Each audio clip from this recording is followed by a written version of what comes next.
Bonjour à tous et bienvenue dans cette nouvelle vidéo où nous allons parler en détail d'une montre sur laquelle j'ai teasé dans ma précédente vidéo, qui est cette magnifique Nomos Temps Universel. Alors je crois que je l'ai appelé World Timer dans la vidéo parce que je connaissais pas son petit nom. Elle a un nom en allemand qui est pas facile à prononcer, donc on va utiliser le nom français. Donc c'est Temps Universel qui vient dans une boîte assez simple mais très sympa avec un petit chiffon qu'on va sortir peut-être, comme ça je pourrais la poser dessus, estampillé Nomos, et avec une petite trousse de voyage qui est pas mal si on souhaite voyager avec, vu que c'est quand même une montre de voyage avant tout, et donc que j'avais déballé rapidement dans la précédente vidéo et que j'ai pu porter un petit peu depuis, et sur lequel je vais pouvoir faire un retour un peu plus précis.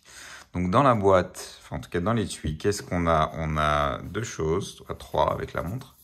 Les papiers pour la garantie.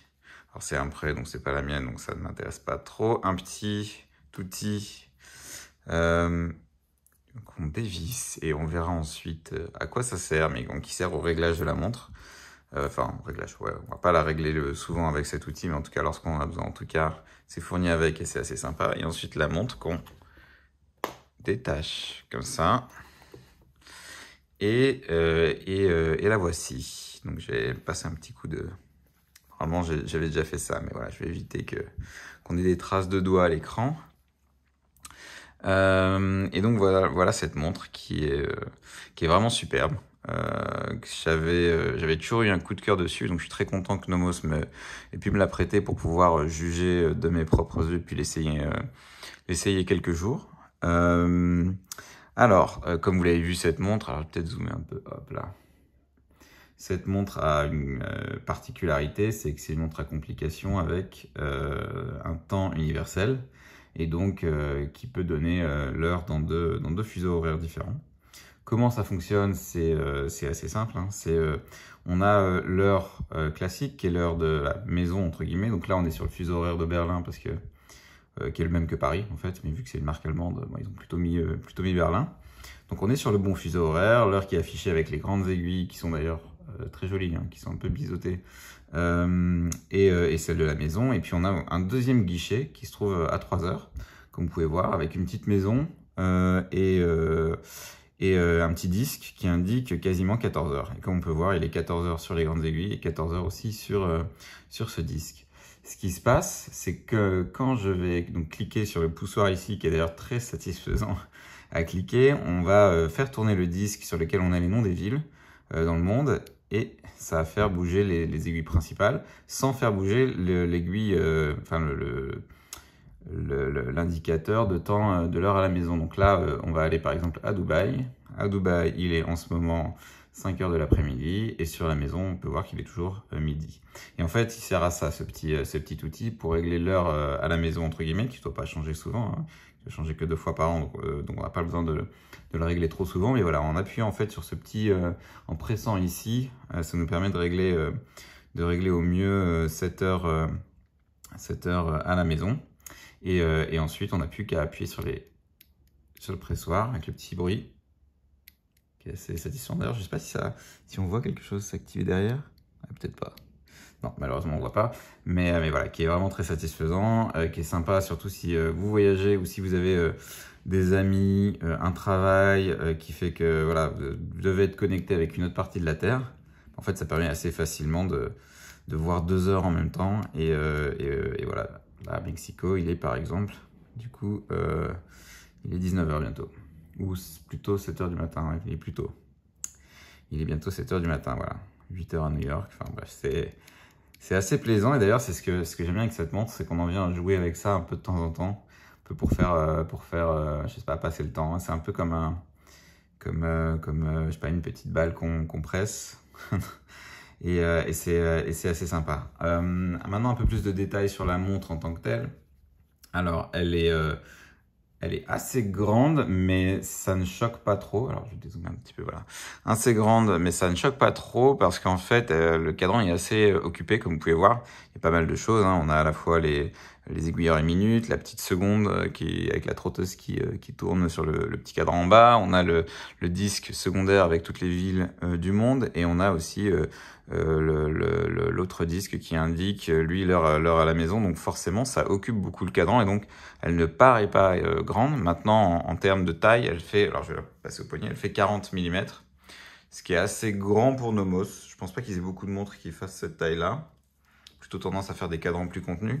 Par contre, qui est en longueur corne à corne, je pense que c'est équivalente avec les autres, parce qu'elle n'a pas des cornes si grandes celle-ci, par rapport à d'autres modèles.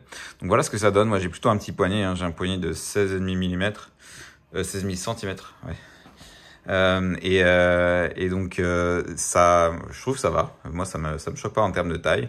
Elle est, alors il y a un mécanisme assez complexe. Elle fait 11 mm, ce qui est pas énorme pour un mécanisme, on va dire aussi intéressant. Et même au poignet, qui m'a jamais trop paru épais, mais voilà, c'est quand même une montre qui a une certaine présence au poignet.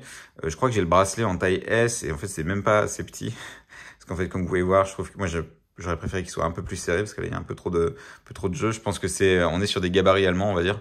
Je vois que sur le site internet, le bracelet taille S est donné plutôt pour un poignet de 18 cm, décidément, 18 cm, et ben en fait il y a plein de poignets qui sont plus petits que ça, surtout en France ou dans le reste de l'Europe. Peut-être qu'en Allemagne c'est plus la norme, mais sinon bon, c'est un détail entre guillemets. Il suffirait de faire un trou supplémentaire, voire peut-être de voir s'ils font les bracelets en XS, ce qui est possible aussi. Mais donc voilà, elle est très sympa en termes de détails. Encore, qu'est-ce que je peux donner? On a le fait que le saphir soit légèrement domé. C'est assez léger, hein. Si je mets de profil, on le voit à peine. Mais ce que j'aime bien, c'est tous les détails qu'on a sur le boîtier. Voilà, on a ces petits, ce petit écart ici. Le fait que également on puisse voir le mécanisme apparent et le calibre maison de Nomos, qui est superbe, qui est vraiment hypnotique. Et le bracelet, lui, étant Cordovan, en cuir de cheval. J'avais ça sur ma Nomos Club, sur un bracelet qui était marron avec des surpiqûres orange, et je m'en étais lassé assez vite. Je trouvais que ça brillait beaucoup, et que la patine me plaisait pas trop, et en fait je trouve qu'en noir il est beaucoup plus beau. Donc celui-ci je le trouve vraiment très sympa, qui va très bien avec la montre, et qui la met bien en valeur.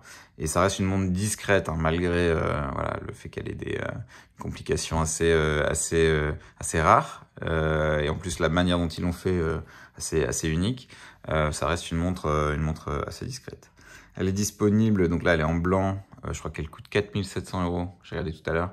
Elle est également disponible en bleu, qui a l'air aussi super beau, un bleu marine assez profond, un petit peu plus cher, je crois une centaine d'euros plus cher, mais qui lui aussi est très sympa, qui la rend peut-être un peu moins habillée, un peu plus décontractée. Celle-ci fait quand même très habillée comme montre, mais qui lui donne une bonne petite touche. J'aime bien les cadrans de couleur. Donc voilà pour mon expérience portée au poignet. Donc comme je disais, assez agréable, pas très lourde. Enfin surtout si on a l'habitude de porter des montres sport. Une présence quand même, hein, comme je disais, assez grande, 40 mm pour une montre habillée. C'est pas immense, mais c'est pas non plus petit. Et donc voilà, ça. Je pense que en dessous de 16 mm de poignet, ce sera trop gros. Moi, je pense que je suis à la limite déjà.